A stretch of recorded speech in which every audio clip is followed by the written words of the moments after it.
knew you were the person to have so much conversation with. Like I said, I've never had it. I don't care if we affect your skill set, but we are guaranteed to touch your mindset. And to tell me that's common knowledge, well, common ain't common if I don't know. And when you drink from too many cups, you get germs. That is what happens when grown people have conversations that start off with good intentions. The selfishness of it, the greed of it all. You bring the smoke, I got the extinguisher. It's all good.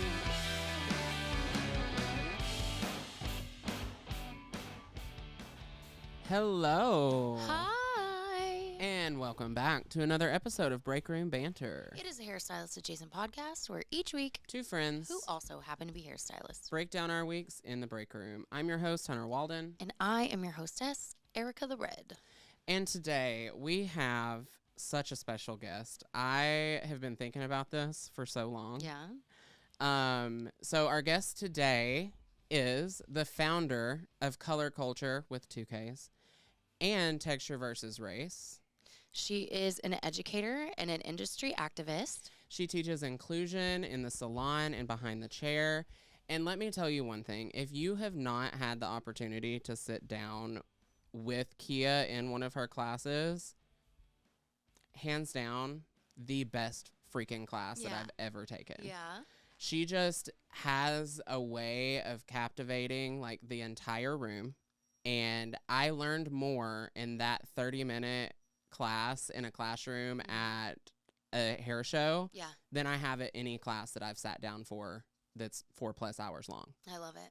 So I am so excited to introduce to the break room Miss Keya Artistically Neal. Woo! Keya, how can people find you on the internet if they don't already know who you are? Which, if they don't, I don't get it. I don't get it, right? You know what? Thank you so much for that. And you can find me at Keya Artistically. That's Keya Artistically. So you can find me at the Texture versus Race or textureversusrace.com, colorculture.com. You can be nosy and just Google my name. It's all going to come up. Yeah, I feel like there's a whole bunch to really unpack. So I'm going to let you guide, and I'm sure what needs to happen will happen. All right, I love it. So Keya is the founder of first Kolor Kulture. Correct me if I'm wrong on the timeline. And now Texture versus Race, which is kind of taken off into oblivion over the last few years. I was lucky to find you, I think, during quarantine. And your content just stuck in my head, and I kept watching, and I've watched it just the first summit and then the next summit, and then it's just grown to this massive thing. So for anyone who doesn't know, what is the Texture versus Race Summit? Absolutely. So let me just start off by talking about, wait, first of all, let me show y'all texture versus race.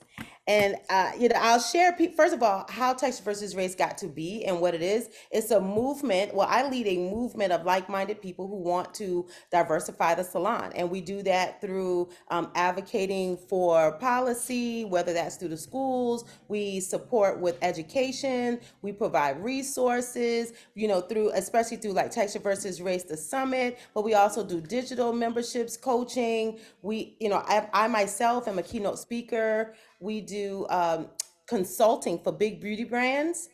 And, we actually do a little racial therapy. So we do a lot of things to help in a multi-pronged fashion for the industry to evolve and to just elevate as a whole. And I the love theme that. is around diversity and inclusion. It's around us, creating spaces where everyone feels seen and everyone feels loved and heard. I love it. Well, no, I was just going to say I love it. It's a really important conversation, and I love that you have multiple, like you said, a multi-prong approach to it. There's lots of aspects. That's great. And Ericka and I were scrolling your Instagram earlier, and a post stuck out to both of us that is like really like tugging on my heart right now.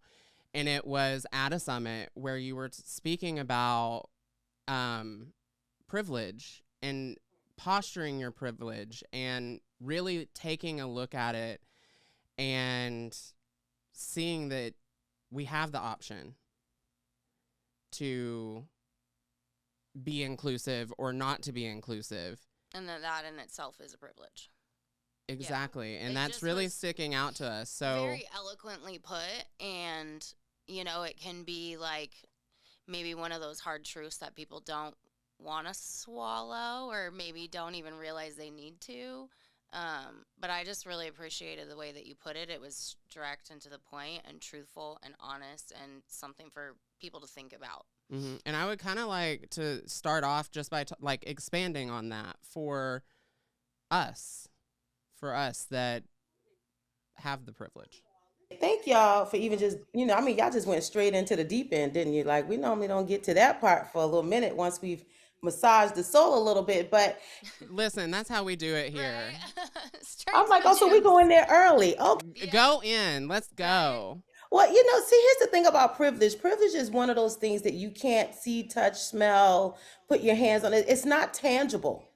And so I think that's the reason why a lot of, non-black folk have a real issue with accepting that notion that there is something helping, pushing, supporting, elevating, because they don't see the opposite, which is the resistance, the barriers. And it's hard. It's a concept that people look at and they reject off top because they think somehow it's minimizing their work or the efforts that they've put in to be successful on their own. And so the biggest objection would be, well, I didn't grow up with a silver spoon in my mouth and I wasn't rich and I've had my fair share of. And to that, I would say you probably have, but to your own doing and your own demise. Like everything that happens for you, not for you, everything you've achieved or not has been simply because of you and your choices, your series of choices and decisions. But you have not had to add barriers, skin color, or any of the things that make you you that you can't change be an issue for you. So if I said, well, I'm successful and I've done all these things, and I said, well, I could have been too, except I had this one little thing called blackness going working against me. Like that's where the privilege comes in. And people tend to not want to acknowledge what they can't see. They want to make it tangible, and it's not. So when Mm-hmm. I say that we have to posture our privilege, what I'm really saying is take a good look at it, put it on the cross, stop centering your comfort and your privilege, right, against black people and against the country and the systems. Like just take it out for a minute and put it in your hand as if it was tangible and look at it and figure out, like, and be open to accepting that I might have a privilege and I need to spend it or share it or distribute it and make it useful for everybody around me because I didn't earn this. Mm. Mm. Yep. Yeah. Um. So Keya approached us at ABS through a friend. Like we have a mutual friend, and we had an episode come out that we needed to talk about. And so I would really love to open the floor to you, Keya, about that topic, and give you the opportunity to say, and give us your truth, essentially. So let me start off with the truth about how it even came to me, right? So Hmm. for everybody that's listening, a lot of times when you're in my position or several people's position where we are tackling such a, a, a confrontational topic, right? It doesn't feel good. It's uncomfortable. You want to try to be careful as, which is the biggest oxymoron of it all, right? The folks that's being harmed the most have to be careful so that white people don't be offended because God forbid they be harmed. right, or feel violated, then it comes back to me and it's my fault anyway. So you hit me, but I screamed too loud, and I made you uncomfortable because my scream was too loud. So now you're uncomfortable. So the issue becomes, why did I scream and hurt you versus why did you do to me to cause the scream? That's every day. Okay, that's every day. And so I just want to posture and start off with, I would normally not even address things, but I think for the sake of true understanding and to literally kick the stool that you are standing on, whoever you may be, because some people don't need but a little bit of an excuse to not do the right thing. Mm-hmm. And all it takes is for one somebody to say, "Oh, I don't like that. I didn't have a good experience, or this happened to me." And without context, you can stand on that stool and say, "Well, that's why I don't, and that's why I'm not going to. And that's why this is." So I'm going to just kick that stool. Okay, so let's start there. Let's do it. When I met you, in full transparency, I think the way it came to me was that you met us and you were looking for something, that a negative something was planted in your mind, and maybe you were looking to figure out, well, how true could that be, because I've never seen this particular behavior that was told to me, or I've never experienced that. And then you got a chance to be with me and my team over a course of a weekend, and you were like, well, I'm trying to figure out where's the truth in what I said, because what was told to me, because that I'm not experiencing that. And because you even mentioned that you heard anything negative, we automatically knew exactly where it came from. And it doesn't take but 2.5 seconds to locate information. That. Yeah. Mm-hmm. And so I want to share about something that was happening with my event. And the only reason why I'm even talking about this, because let me tell you this again, and I'm going to tell you this also. When it happened, we didn't talk about it. We dealt with it in house. We had an issue, a situation. I didn't really think it was an issue. I thought it was just an issue or a topic like several other things that we talked about and had to kind of air out. But there was this point where you can't find anything about this particular subject on social media. Period. You do know that, right? You're I did you're, not you're know not that. going to hear me talk about this other than right here. Okay, Okay. for now, I guess, right? So we had this incident where someone had been offending the Black and brown community, specifically the Black community, for a long time. Okay. They are highly loved and respected in the industry. So we tend to tread lightly, but not without call out. This person has been dealt with behind the scenes, calling them out on harmful behavior that they had been trending with for years. This is how people build receipts. This is how people build proof that they have come to you and they have said, "Hey, we know the world loves you, and why don't you maybe, can you see it this way, blah blah blah." And those measures of contact were met with, "I'll do what I want to do. You can't tell me what to do. I'm da da da." That air, right? And this is not just my experience. This is other people's experience. And so I personally know that I have had to call that person behind the scenes and say, can you give me a call that day? And I called them out on something that they did that was egregious to me, which was one of the number one offenses against Black people. And I called them out on it. And we had a long conversation about, you know, uh, Columbusing, about being stealing, about appropriation. We talked about content. We talked about credit. We talked about a few things, all of which applied to the conversation. Mm-hmm. Okay. So that person again starts getting into things on social media with other folks, right? Other people are saying things. Me, quiet as a church mouse, because I'm not saying anything. I've already said my piece. I already said what I said. Yeah. They get into a whole big rustle with a lot of Black people in the curly hair community. Okay, they get into it. So I think what happened is their response to it was not accepting of any redirect, any public scrutiny, and of course it caused a lot of back and forth with people because people were looking for me to have opinion. And so I did have an opinion, and I said, okay, here's my opinion again. And I had already stated my opinion 2, 3 years ago. So all I did was pull back what I said and put it back in context, period. Called their names, everything.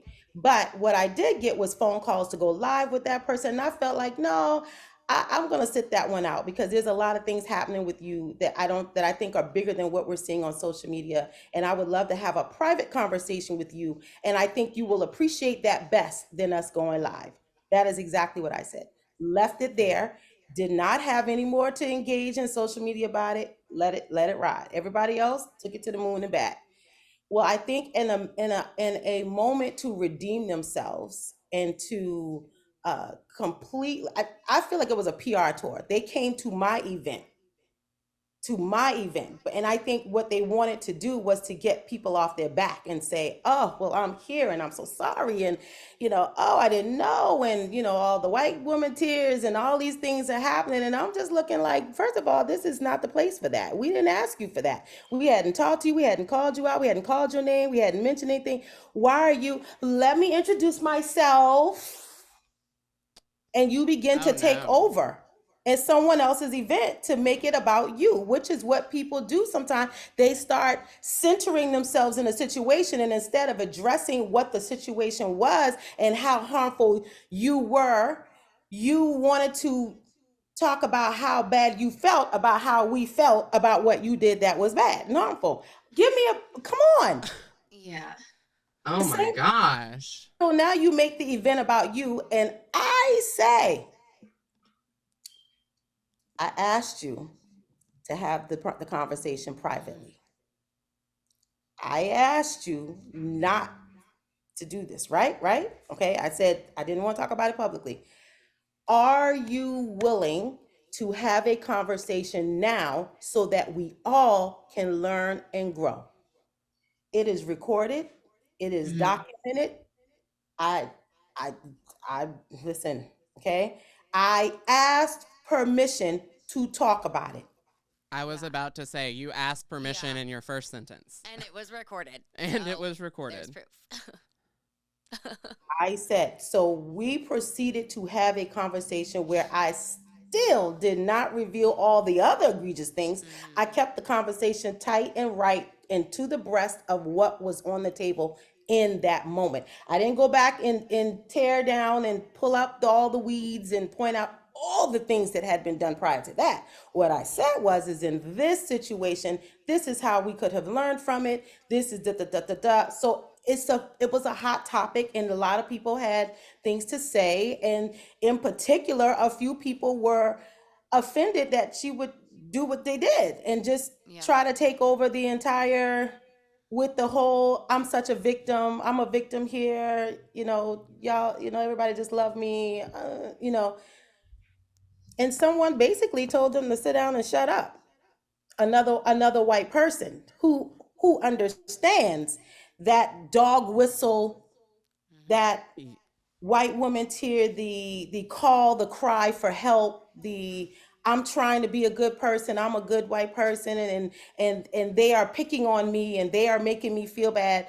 That whole thing, that is a theme that I believe a lot of people uh, in the country. I could show you a Yeah. million right now. I could zoom you. I could sit and tag you in a million instances where this happens. Mm-hmm. And I think And you what happens is when people have such a huge platform, they use it to their advantage by saying things like playing the victim and dog whistling and making things that don't make them feel good look in a negative light. We have evolved texture versus race from being a cry from a small corner from a very unknown black woman that just simply had an opinion like everybody else and had feelings. Okay. And that grew to gain the attention of people who were aligned with the message.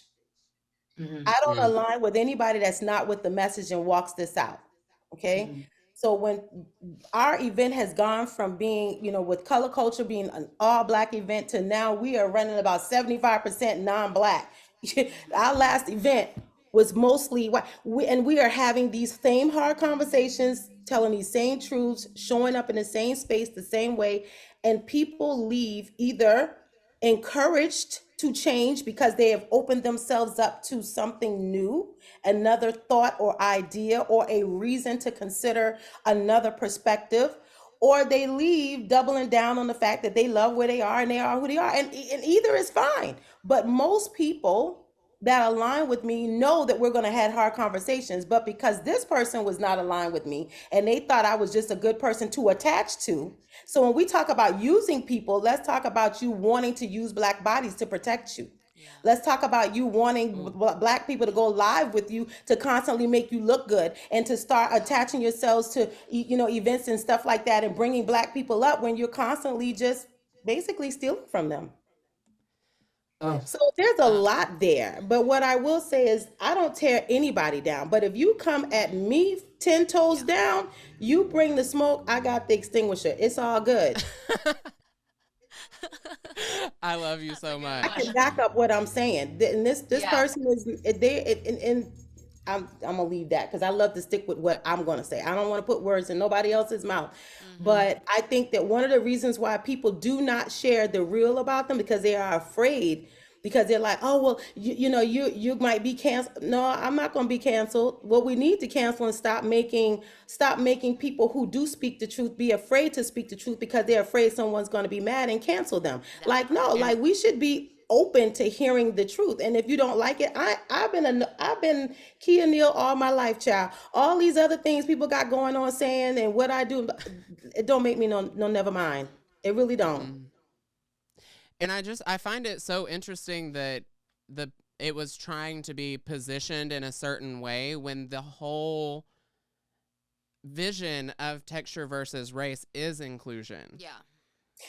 So how do I get to be the racist and the harmful person when I'm the one that's putting on an event trying to bring you together so you can stop being so harmful and for black people to know how to have relationship and figure out how we're going to actually put this industry back together because it has been blown to hell and to pieces. Now we're trying to figure out together what we want it to look like. Right. Mm. To find a way forward. It's saying, well, I don't understand why you said XYZ. Tell me why you feel that way. I tell you, we talk, we have an exchange, we share information, and we come up with a solution. That is what happens when grown people have conversations that start off with good intentions. See, when your intention isn't pure, that's when we start seeing all of this. So that means you're accusing us of being exactly the opposite of what we stand for. Come on, you're one person. You have the most to gain by making sure that nobody is listening to me. Because if I get the microphone and tell the God honest truth, then it's up Everybody's for gonna hear it, conversation. honey. Say again. I said everybody's gonna hear it, honey. And that was last year. I didn't say Mhm. anything. So Yeah. we could have left it right there at that location at that museum and threw it to the sea and kept it moving like we've done so many other instances of situations or people didn't agree. Everybody did not agree on every issue. That Mhm. wasn't the point. The point was for us to have a space where we were safe enough to speak our truths about Yeah. the issues. Now you go outside and start bad mouthing and making people feel like, oh, she's just gonna bash white people. Okay. When white people are filling up my rooms, yeah, that's come on. The Seriously. majority of the people that follow me are white. That's not bragging. That's not Mhm. bragging. That's No. talking about people who are aligned to a mission. It's showing you that people are listening to this content for a reason. Yeah. It's the reason I followed you. It was, oh, I need to know Yeah. this. What she's saying is what Mhm. I need to hear. Exactly. They're not people who agree and then want to disagree in the same frame. And some people do. They're like, I want to hear you. I want to understand. I don't understand everything. So tell me why. Tell me why me wearing braids is an issue. Tell me why me, whatever, doing this is an issue. Like, Mhm. tell me why you think, black people should be teaching natural hair care versus non-black people. Tell me why you feel that way. You may not agree, but at least you would have heard me and I would have heard you. Mhm. Mhm. That's what conversation and communication is. Mm-hmm. And I find it interesting whenever I see funny. I'm not going to say interesting. I find it funny when I see a white educator posting a class about Curls. like 4C texture haircuts. I'm like, I don't I don't want to necessarily learn from you. want to learn a texture like that texture of haircut from you Mhm. because it's not what you've dealt with your entire life. I Mhm. want like what do they do when they're at home? I want to know what it's like to sleep on it, what it's like to wash it out and detangle it. Like I want to know that, not just how to do the cut. Mhm. Mhm. Absolutely. So there's a couple of reasons why I said what I said. And I think people, when they hear me say, because I said this back in 20, I said, dear white educators, we don't need you to teach curly hair. Like let black people have a space. Two reasons. One, because in the time that we have introduced texture in this way, right? When you want to learn the things you want to learn that have to be completely assimilated, aligned with cultural competence, connected. Let me just use that word. Mhm. The curly care, the nuances, the natural hair, right? Certain textures that belong to a certain demographic of people does require a little bit more information than someone who's just picking it up for a trend and a money option and financial gain. There's a difference in that education. Okay. So here's the two things. The curly girl movement and the natural hair movement are two different things. And people really need to get that in their minds, right? Natural hair is black people, our culture, our experiences, our history, our trauma, our revolution, our love, our strength. That's the natural hair movement. White people can't teach the natural hair movement Mhm. because it's an emotion that lives in that also. Curly hair, yes. And let me Mhm. say this, there are a lot of curly hair educators that have loved curly hair and been doing curly hair since the beginning of their careers, way before George Floyd. Those people are safe. They can absolutely, because they have made it their life's work to study. I'm not saying white people can never know how to teach it. What I'm Yeah. saying is they have to be a student of said curls because it has not been something they were given in cosmetology school. So that means they have been intentional about Yeah. their experience, about how they practice and how they study, or how they get the information. They have been specific. Those people, you can tell they've been doing curly since the beginning. Love Mhm. them. I was talking about the people who have never ever had a person of color or any type of tight curls beyond glossy, marker size curls that looks Yeah. like glass. Yeah. You finally, after George Floyd is murdered, I saw people who had never touched a black person in their life do one soft curly, shake it out, wash and go, and say, now I'm a curly hair expert. Y'all take classes from me. The problem I have with that is that while you could do it possibly, why would you? And why would you not take the opportunity to bring up someone black who probably would not have had the opportunity to do that and align yourself with them so that they can teach the class and you support it? But because no one wants to pass the mic, Mhm. the selfishness of it, the greed of it all. It's the same thing. It's like, okay, now y'all are popular. Okay, well, we'll take that too. And yes, we'll take that too. You can't, there's some things you can't teach. Mhm. So all I'm Unfortunately. saying is where there's opportunity, bring black people, especially during that time when we were calling for more opportunity, more equitable opportunities for black people. Why did you have to teach it? You already have a million followers. You're already teaching for major companies. You're already traveling. And here you are with someone who could run circles around you barefoot on fire in the subject. And you won't give them the opportunity to say, hey, you know what? I've been learning how to do curly hair, but here's so and so to tell you more. I'm going to have a class and host this. Y'all sign up for this class. What's the harm in that? There It's is none. it is we talk about a lot like the old school mentality of the Yeah. industry and how like high level premier stylists want to like gatekeep everything that they have versus bring up people exactly what you said. Yeah. Exactly what you said. Yeah, but the problem is even in hair shows and with companies, sometimes they'll bring black people in the back to do the work, and then the white artists will go up front and take a bow. Yeah, I got a problem with that too. So now that we're seeing more black people on the stages, great, because that's what we wanted. We want Yeah. to see people having opportunities and being able to share the information correctly at that. And Mhm. that's been a lot of issue. If you're not completely sound and an expert in any subject matter, when you teach it, you're teaching whatever your level of understanding is of it. And if that's short-sighted, then so will the folks that you plant that same lopsided, one-sided, non-sided seed in.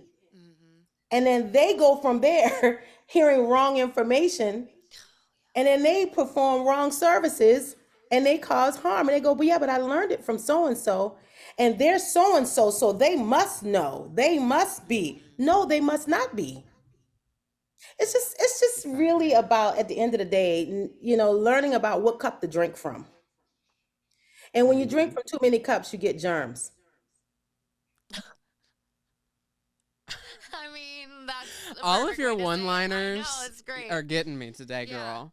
Oh, I'm It's sorry. And I we love love it. them. Yeah. No, keep them. So how can people who look like us Mhm. have those conversations of inclusion in our salons or as educators? Say I go in. Do it for yourself first. Okay. Decide that you want to be on an anti-racism journey, because that's going to give you what you need to stay in it, because it's not easy.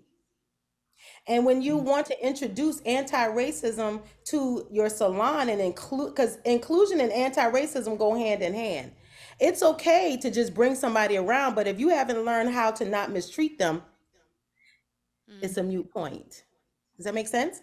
So when I Mhm. say do your work, I mean start reading anti-racism books, things that are centered around anti-blackness, understanding culture, finding resources in books and movies and documentaries, and learning our history will help you, because see, now you have to be willing to debunk all the things that are going on, shaking up that rocky ground that you stand on every day, right? You got to shake that up, and you if you hadn't sat back and go, damn, I did not know that. Mhm. You what? And what was I doing during this time? If you hadn't had that conversation with yourself, you're not doing enough yet. Mm, You got to be, I want you to watch something that makes you say, damn, I did not know. I want you to be disgusted. I want your stomach to hurt, because that's the only way to stay committed to it, because it's easier not to. And that's the issue. So, but when you are in a salon space, you want to be able to be the standard of behavior, because you can't expect something from somebody else that you don't do. And I had a person tell me that in the salon. They were like, yeah, they want us to take all these DEI courses, these diversity and inclusion courses, but you yourself are a racist and you're harmful every day. That doesn't work. So what they say is, we don't want to hear that, because you're not that. So fish rots from the head. You have to start. You have to lead Mhm. from the front. You do.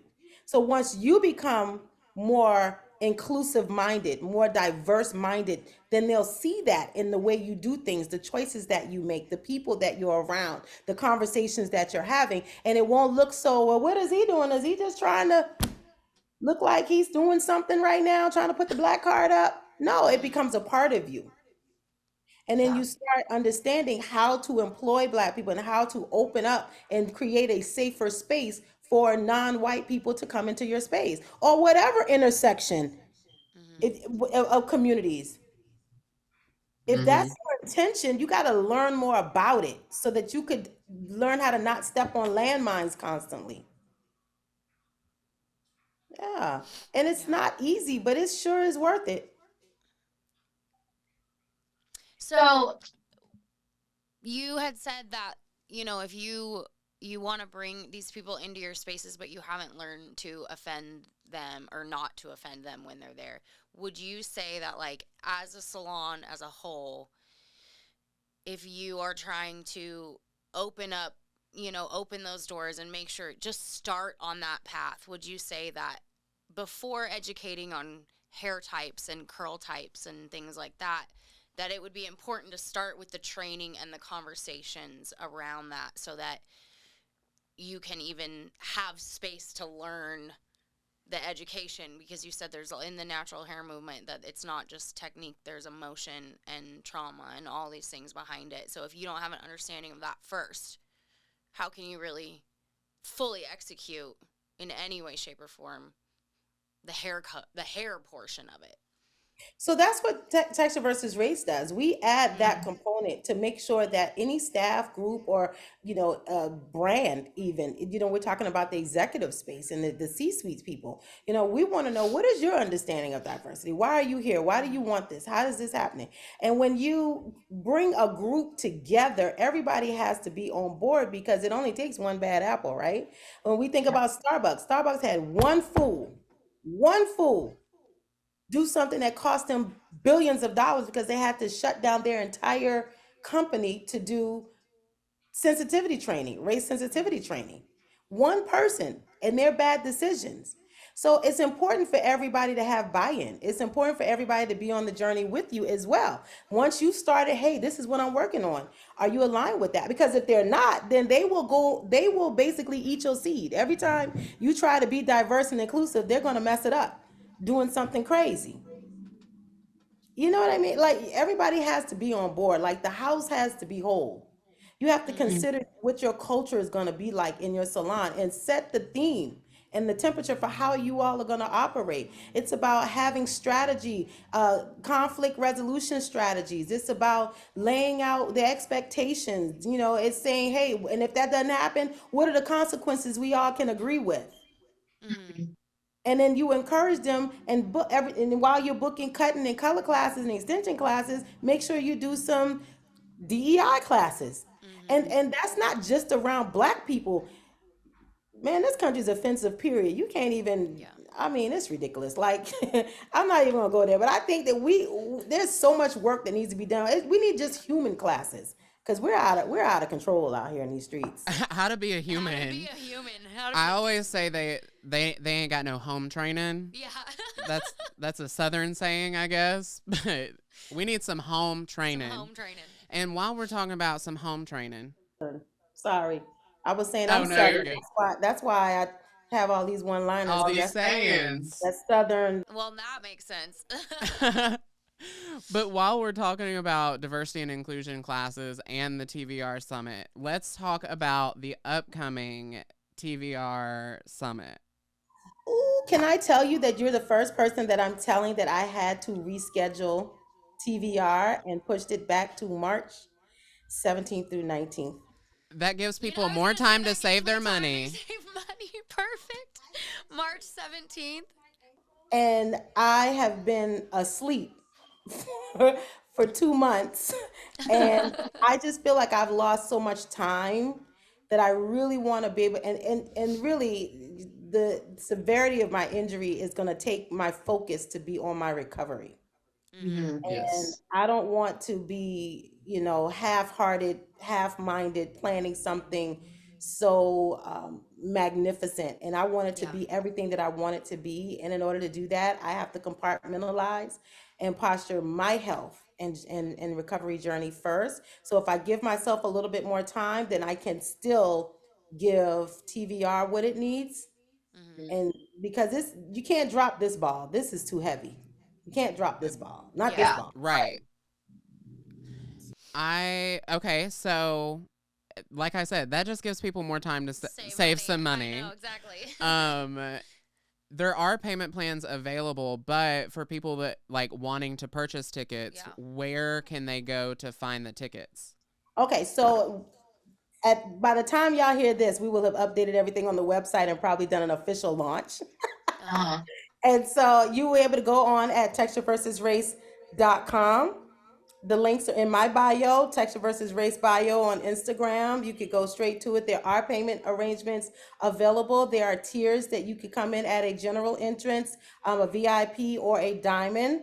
And just to give you some understanding on what the differences are. So general gets you all the wonderful things, all the beautiful classes, everything that's open, just no hands-on. And VIP gets you all the classes, all the rotations, all the presentations, and it also gets you into the holiday party, which is going to be fabulous. And it's probably not going to be holiday by the time we have it. I'll figure out what it is. It's probably going to be my 50.5 birthday, 50.5, because I'll be 50 Yeah. in October. And Love I it. would not have been able to celebrate again due to this accident. So I might do a 5.5 Love it. party, Yes. something like that. Don't hold me, but Yeah. we're gonna get together and have a good time, right? And so Mhm. VIP gets you that, but it gets you all the classes, and it gets you a hydro discovery. And that session is so wonderful. It's a live models where we do a spectrum of texture amongst all live models, and we have a round robin effect where you get to consult and see how this hair, how it's shaping up, calling out the characteristics. What do you see? And actually seeing it in real time through the shampoo process, the detangling. And so if you're VIP, you get that, which is phenomenal. I promise you that is the highlight of the event, because it's hands-on to, models and hair textures that you Yeah. probably hadn't seen and touched and experienced. But then you also get a specialty class, whether you want the curly cutting class, or whether you want a color class, or whether you want a styling class. We'll have different hands-on classes going off as well. So you'll have that. Diamond gets all of that, plus a 3-hour mastermind with me, where we will, before the event, I get with you 3 hours beforehand, where me and a couple of my professional friends walk you through, one, DEI, how to diversify your business, the bottom lines, the menus, the pricing, and just all these strategies to help you be a solid, diverse minded salon owner. Love that. Yeah. Honey, I want to be a diamond. Right? You are a diamond hunter. 3 hours are going to be insane. They'll have Yeah. extra swag. They'll be doing some extra things, extra time with me here, pockets of stuff with me, like coffee with Kia. And we love those time, that time to spend with our diamond, because those are the people that are really looking to make those significant changes immediately. They want to implement, and they want to do it the right way. So we'll have people from HR, we'll have people from racial therapies, we'll have people that just simply understand the services and how to rename them, how to price them, timing, all of that. So we'll be doing actual work through the mastermind. I love Yeah. the menu We need to do that. option. Yeah, the Do pricing that. and menu option. I love that. Yeah.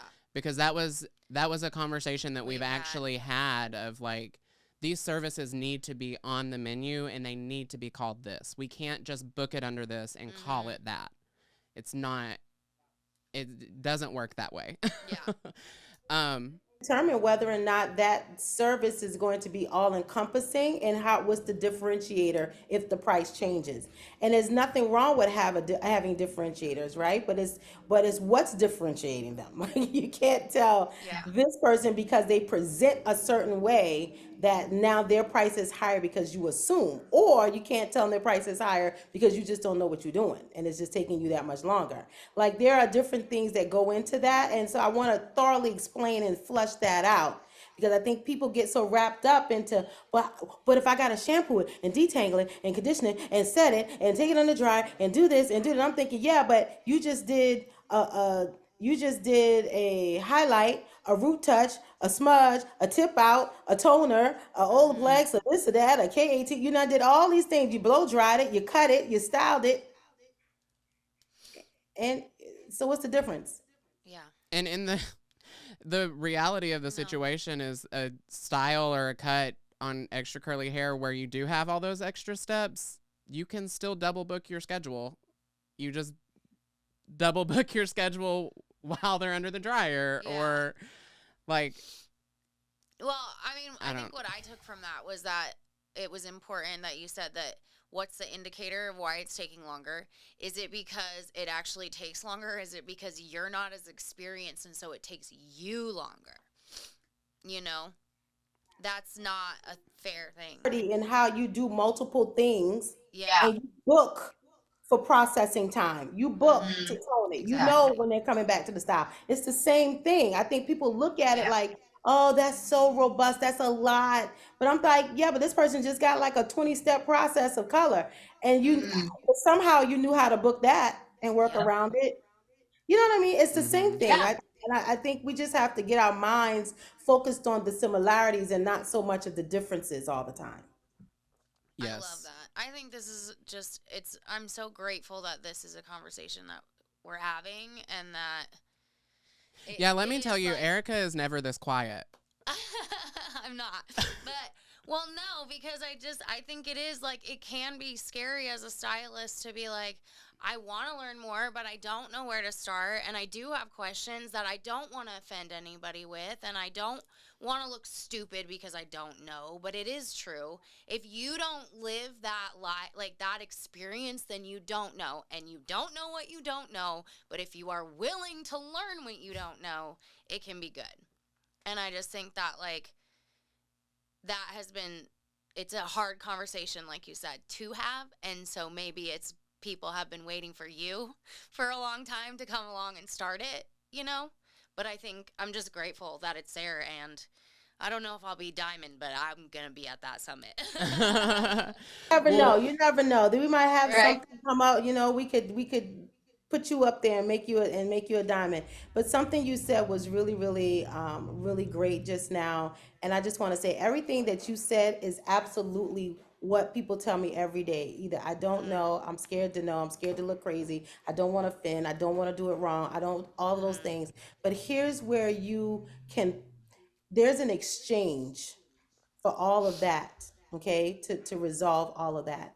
And the Mm-hmm. exchange and the currency is your comfort. Mhm. Mm-hmm. It's your comfort. If you are willing to be uncomfortable, then you can have all of those things, the education, you can Yeah. debunk the fear, you could walk in confidence, you can ask the questions in safe spaces where you know people are going to answer because they want you to know, because they Yeah. come in and vowing not to be offended. Mhm. Mm-hmm. That's what TVR does. I was coaching this lady who wasn't even in the industry, and she was just concerned. And so I finally rewrote the contract and put in. I said, "There's nothing you can say that's gonna offend me. I I love love that. that. It's nothing you're Well, gonna say or feel that I'm not gonna already know is there." mhm. Mm-hmm. Or having heard it from somewhere else, like you're not going to offend me. And that was the part that got her to say yes, because she Mm-hmm. was so afraid to offend me. She didn't want to tell me some of the things she was telling me. Mhm. Mm-hmm. Yeah, but that's why I'm here, so I can redirect you and Mhm. give you a chance to just, say it. I give it back to you. We look at it, you turn it around and examine it and go, well, where did this come from? How do we get this? What's this nugget? What's the origin of this? Now, how do we get past it? How do we pluck and replace limited thinking? That's a process. And that requires you being able to, again, posture your privilege Mhm. and not center your comfort. Yeah. Yeah. I like that. I love everything that you've said all this whole entire episode. So it's like you've captivated me so much. I'm thinking is hard, but okay. So as an industry disruptor, Mhm.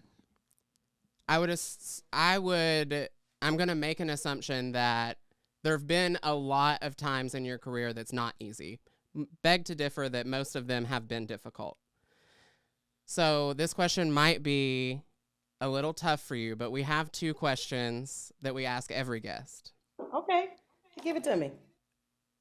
What is a time in your career, in your professional life, that you've been so far down that you were surprised at how you were able to pull yourself back up at it and look back at that? Mhm. All right. So I'm a traditional black stylist, all black clientele, except the ones that I could catch when they try to walk out the door when they realize they walked into a black salon. Like I could catch a few of those clients. I could keep them, right? But I meet this man and I get married and I move to Maryland from South Carolina.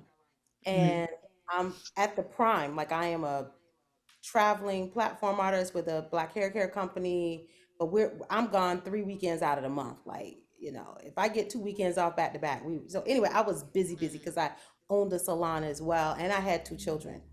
And I moved to Maryland and I had a baby and I was on bed rest most of the pregnancy, was not working in a new area, didn't know anybody, didn't have, and I think at that point I felt like I had lost my will to fight for the industry. And what I mean by that is I didn't want to do hair anymore, right? I was just super depressed. I had become a stay-at-home mom. I had, all I knew was baby talk and nothing about the industry interests me for about almost 2 years. Yeah. And yeah, like I was the yoga pants, milk on my shirt, and don't worry about it. We're gonna put it back on. Like that was my life. Like, and I wasn't far away from where I am now. When I say like persona, we just didn't have like social media as much back then to document it all. But I was, we were going to the hair shows and doing seminars and classes and traveling. And I've always been the hair and the makeup and the this, the that. And here I am now, yoga mom. Biggest thing is grocery stores and the gym, and I'm like, I don't think I want to do hair anymore. And my husband is like, ever? I'm like, I don't think so. Like, I didn't want to do anybody. And he kept saying he wanted me to get back out there and stick with the plans that we had before, that when I went to work, I would work at a multicultural salon so that I could expand my knowledge in color, right? Because I was a colorist, but I wanted to be somewhere we were really doing like permanent color formulations, foils. Yeah. I wanted, all textures of hair, but I couldn't will myself out of that space. That was a horrible time. Not because I didn't love being at home, but because I couldn't connect with what I loved so much. Felt like I was in a really dark place.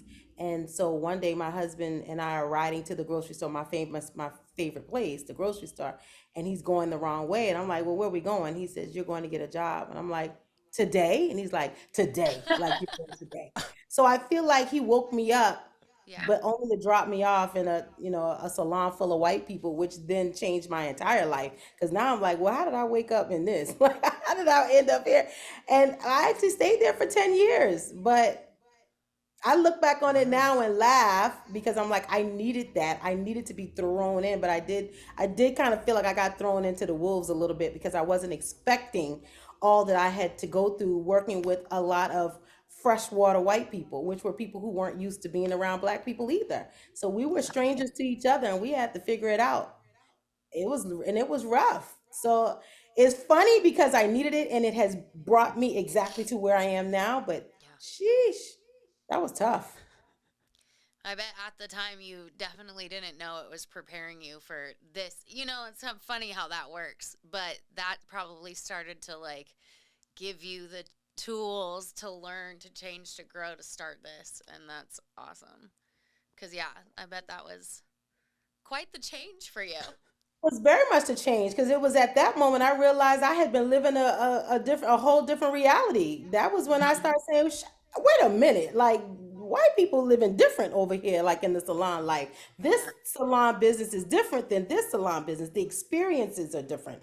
The services are different. The culture is so different." But I also realized that not just culturally was it different, but professionally was a difference because of like the brands and the marketing and the Mm. and it started to be very clear to me in that moment that black people were being redlined and that they did not have access to all of the resources that white businesses and salon owners had. And that started to make me go, wait a minute. So I started telling people like, you could do Mm-hmm. blah blah blah, that they do this. And it was like, really, like people did not, we did not know. I didn't know. I'll give you an example. We and I argued this point for a long time in the beginning, and I said, we've never gotten free back bar. We've never gotten in salon classes from the brands. We've never had a distribution house arrange for people to come to the salon and educate. We've never had a buyout where you bought a bunch of product and someone bought it back or took it back and gave you something else. Never in my history of 15 years that I even heard of such thing. So when they kept saying we got these classes coming from all these brands and they were coming in giving us all this education, I was like, well, why didn't we get that? Like, I've never gotten free back bar. No one's ever left me free anything based on point service amount we spend because we didn't buy from distribution houses. We bought from the five black manufacturers that were there. So we didn't get that. We didn't even know. And even if we did buy from your major distribution houses, nobody made it clear or made an effort to make them a viable account to Yeah. account and compute what everything they were spending so that they could get those free points So they and get can the track back it. bar and get the classes. Never. There are black people today that don't know that that exists. I promise you. And to tell me that's common knowledge, well, common ain't common if I don't know. No, I had no no idea. clue that the that was like that happened. That That's how it just, was. yeah, Absolutely. just No goes one to show ever how came to I my deep it salon and is. invited me to classes. I remember one time that this lady, she stumbled in the salon and she was just kind of looking around and she said something. No. I met her in the nail salon and the nail lady said, you should see her and go to her salon. White woman for like I don't even remember the company name now, right? Hmm. And so she came to my salon and she was like, we got a class, but I'm sure you probably wouldn't want to invest that much. Like it was almost that insinuation. See, that's that microaggression. Like I can't afford that class, or I might not need that class because my clientele wouldn't Yeah. benefit. You know what I mean? Like, but I was like, no, I'm gonna take your class, and yeah, I'm gonna pay for it right now. Let's go, because Yeah. that's Yes, I've got Yeah. cash Yeah. actually. Here you go. here I go, here you go, here you go, and I just kept realizing that we didn't have that benefit. That was the one time I went to a class that wasn't with, for, performed and marketed to black people. And so when I started going to premiere, I was like, oh, there's a lot more out here Hmm. than, what we've known. But when I got to Maryland and we were getting it in the salons, I was like, wait a minute, this is a whole other world. So that did start that inclination of, oh, this is different. I got to do something about that. Let's talk about this. Let's make Mm, this public knowledge. Let's hold people accountable. Let's figure out, why don't Yeah. black people know this? Why don't the Yeah. salons in the urban area have? Why aren't y'all sending your distributors to our salons? Why are you not creating accounts? And you know what every distributor says? Because I don't know what to say. I don't think we have anything for you, them, for black people. Like right now, distributors will not go into black salons because they too don't understand that their products can work for all textures. They're not confident in it. They don't know, and they just think that black people are not going to buy from them. It's crazy. I that mean, is we don't so like, mind yeah. blowing to me, and it sucks that it's mind blowing that I just didn't know that. That's kind of what I was getting at. Is like, it just goes to show how much we don't know, you know? And that's like, there isn't really any other way to put it, but it's like, I would assume, in my life experience, that a salon is a salon and a distributor is a distributor, and every salon would get the same Mm-hmm. treatment. But of course, how the hell would I know any differently? I guess I don't know, but I'm just grateful that, like I said, that we're having this conversation, because it just goes to show how freaking deep it is, and like little things that we don't know, like you said, with the little microaggression of like not going into the salon because you assume something that's incorrect. And You that's know? the privilege of it. And that's what I keep saying, the intangibleness of privilege. Yeah. Yeah. Privilege allows you to not know because they did come to your salon and they do share all these things with Yeah. you and you hadn't had to think about it. Exactly. The only way to know it's not happening is if you were in community with people who could say what? You got what? Well, I Hmm. didn't. Now you can do something about it. But if your community all looks like you, then everybody's getting the same treatment, then of course you think You Mhm. wouldn't Mm. think no further than that. You wouldn't be prompted to think any further than that. That's Mhm. why I go on record and say things like that, because Yeah. these are the unspoken spaces that people aren't paying as much attention to. And I'm like, no, but let's put some light on it. And everybody's shocked, black people and white people. They're like, oh, I didn't know that was happening. Black people are like, I didn't know it was Mhm. happening either. So Yeah. sometimes, it takes, for me, my life, being able to be in both spaces and having a multifaceted perspective, because I've done just about everything in the beauty industry. Right, Mhm. I've done it. I've been the employee. I've worked at commission salons. I've worked booth rental. I've owned the salon. I've worked commission again. I worked with a whole bunch of freshwater white people. Like, I've gone through all the stuff. I've taught. I've taught at classes. I've done my own classes. I've created my own events. I've done different people's events. Like, so I see it Mhm. from a different perspective. So I see a lot. And so I just feel like, for me to disrupt, I have to constantly be the person that's kind of like picking the lint off, going, and Mhm. Hmm. and let's deal, and this too. Yeah. Let's deal with Oh, that. and there's another one. So I have one more question, then I'll let you ask the last question. Okay. Um, do, is that something that you've been able to invite change into? Is distributors going into black salons or becoming more educated on their products and what they're capable of? Yeah, that's something I have pitched to a couple of companies and said, and they have to just get Mhm. to a point. They all say, yeah, yeah, we know we need it. But I haven't actually done that training yet, which I was married to a distributor. So if he and I got together and said, we got, we can train your distributors to be like, you would almost double your income. But you have to prove it, because what they want is proof that, which just doesn't make any sense. You benefit our black people anyway, but you won't go into a salon to make sure that you serve the community that you're benefiting from already. Got you. So I feel like there are some companies that are going to get it. Like, there's some in the works that are trying to plan, right? Like, Mhm. we have where we're trying to plan it out, where I can come and train the distributors as well. But it actually has not happened yet. But I have pitched it to a few companies, and they understand that they are dropping the ball in that area. They absolutely know it.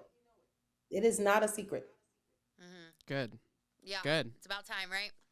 Um, I don't remember what our next question is because So, it's been so long since we've had a guest, and I usually ask the first one.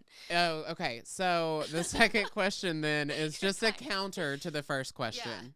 So name a time that you Have surprised yourself with something you've been able to achieve or an accomplishment that you were like, wow, I did that.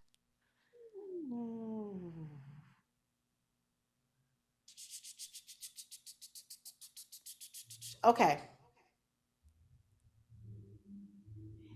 three things I gotta tell you, three pins that stick out the most. One, when I became ABCA certified, that was a huge deal for me. Mm-hmm. um, Very few black people are there. Very few black Mm-hmm. people get past the test or take Mm-hmm. Hmm. the time to even try. Very few of us are there. um, and I became the keynote speaker on their last year as an organization. Right before 20 was 19, I was the last keynote speaker talking about diversity and inclusion in a all white space, like 800 white people to like 10 of us. Hmm. And I got to close that out. So that was one. Two, and I don't want to give this organization any bandwidth either, but into Coiffure. I actually had become a member into Coiffure. And the only reason why I think that was big is because, again, you can count the black people on one hand that were there. And it meant something for me to get that at that time, to be in that space and see what it was like. It just wasn't meant for me to stay there, because I realized quickly Mm-hmm. that they are not aligned with my message. Okay. So I Mm-hmm. left. I did not even go back. And so, but that was pivotal, because I needed to see what was happening. Mhm. I needed to understand so that I could change in my space. You know what I mean? You can't change a Mm-hmm. space you don't occupy. That's just what it is. You won't. And but the one thing in my life that I think was so amazing was TVR last year. And the reason why is because we had so many people. We had 100 people come when I couldn't really get more than like 25, 30 for the most part at any event at any given time, right? Um, We had 100 people sit in a room that said they wanted to see the industry change. Mhm. Well, 99.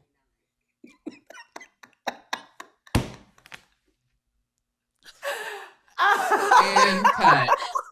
And episode over. Mic drop. Oh Lord. Oh God. I couldn't let it ride. I wanted to, Oh, but I couldn't. We had 99 people that's that right. were Yeah. there with great intentions to change the industry. People cried. They gave of Yeah. themselves. They gave up the one thing that was holding them back. They were able to express it and put it on paper and tell their honest truths and deal with it. And that moment, we changed lives. Mhm. Mhm. Like, people leave our events and they are not the same. I don't care if we affect your skill set, but we are guaranteed to touch your mindset. Mm. I like that. And that, I to really me, like that. having that many people in the room proclaim that they were there Mhm. and they wanted this and they were going to do their part, was extremely eye opening to me about what could be. Like, I Mhm. knew it could, but to see it manifest itself that way and to see God show up and for someone, I mean, a very nice white woman shared with me. She said, I felt like the space was sacred. The room was sacred. And that word is, I am absolutely with that, because the walls were talking. There was history about black people, and on everywhere you turned, there was something about black people in our history. And people got it. They got it. And we did a great job. Me and my team, no one person, my team and I were able to bring that event to fruition according to what we really wanted to see happen, and it happened. And I ain't gonna say without small hiccups, but it was probably the Yeah. best event I've ever had. The least amount of stress. Mm-hmm. There you go. And I feel that a lot of that sacredness too came from, girl, any room that you walk in is sacred. Any word that you say, you can feel from, I can feel your words when you speak. I don't just hear them. Mhm. And you're changing the industry, you're changing people, you're Minds and changing hearts. minds, hearts, and lives. Mhm. You're giving opportunities to people who otherwise might not have had those opportunities. And I look up to you and admire you so much for everything that you've done and everything that you will do. And I you have blessed the podcast studio. It feels sacred in here as well. But I truly do, you mean it. You are amazing, and you are the reason that everything that you've done is so successful. Mhm. You and the people that you have around you and the people that you've chosen to carry your message with you. And I appreciate so much that you took the time out to sit with us today Yeah. and share your love with us. Absolutely. This has been great, and I knew you were the person to have so much conversation with. Like I said, I've never had it. Mhm.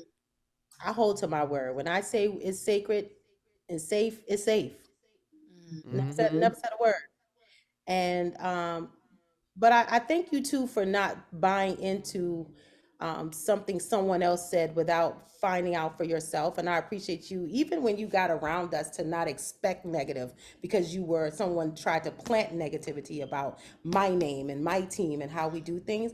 And I appreciate the fact that you were, open enough to say, but let me see if that's true. And when it wasn't, you said, that isn't true. Like, I'm surprised to have Yeah. heard that.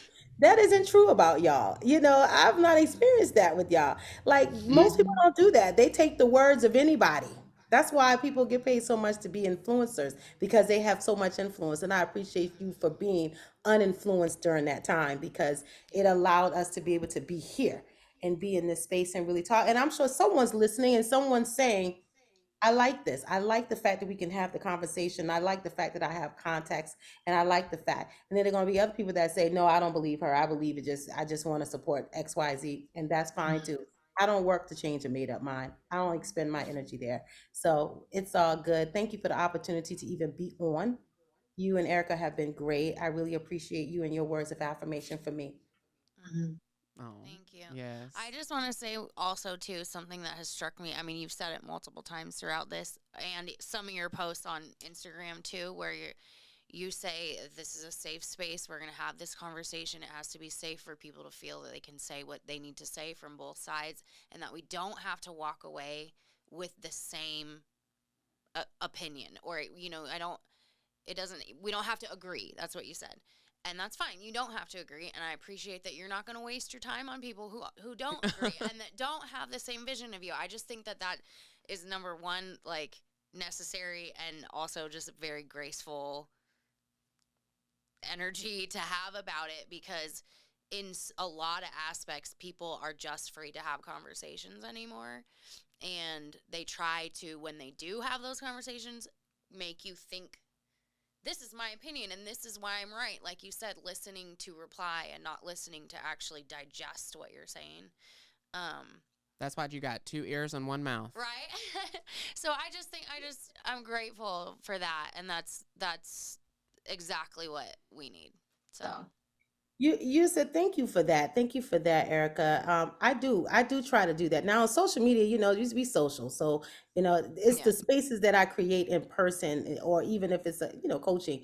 We really love to honor safe spaces, and we make people vow, and we mhm. outline what safe really means.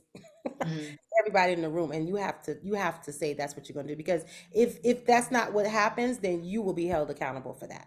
Mhm. Mhm. And you said earlier that you thought that, maybe a lot of people come at me or they don't agree with me, but for the most part, people who don't agree still come at me in a space of, I want to know, or I just want you to hear me because I don't agree with you.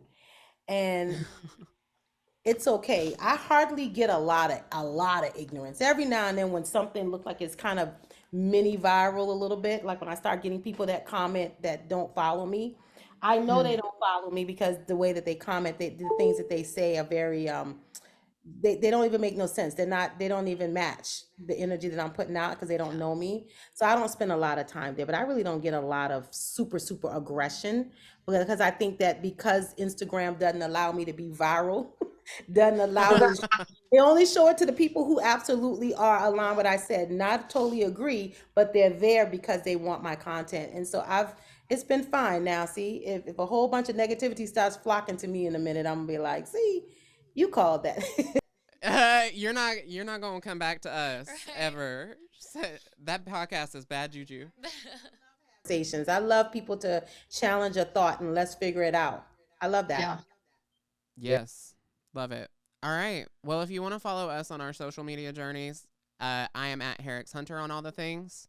I'm Erica the Redhead on all the things. And our podcast is at Breakroom Banter Pod on all the things. If you want to find additional ways to support us, you can subscribe to our Patreon, www.patreon.com/Breakroom Banter Pod. Make sure you're subscribed on YouTube, Spotify, and anywhere else you get your podcasts. And make sure you go follow at Keya Artistically on everywhere, right? You're on it, TikTok? Everywhere. Yep. All right. On all the Keya things. Artistically everywhere. And until next time, remember, You always have a seat at our table. Bye. bye.